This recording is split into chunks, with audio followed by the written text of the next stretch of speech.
Gusali alikuwa ndibaza kandi ntabwo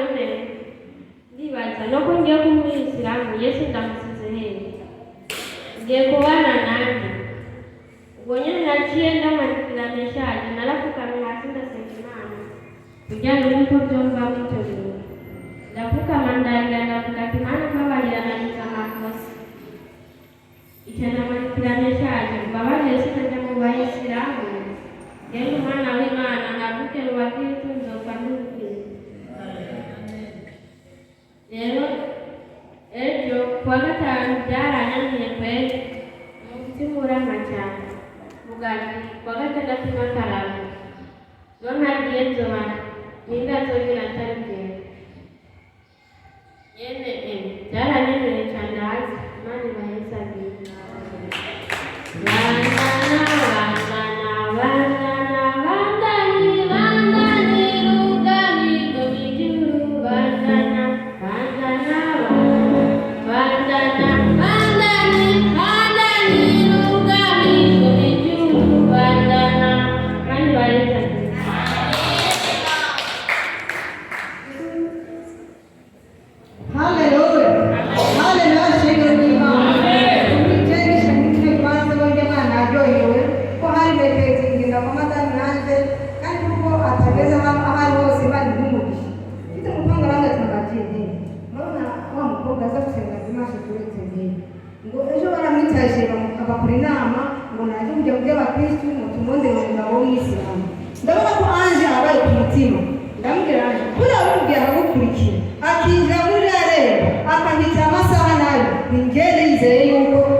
Mufashe gukomera Imana amashyi kwa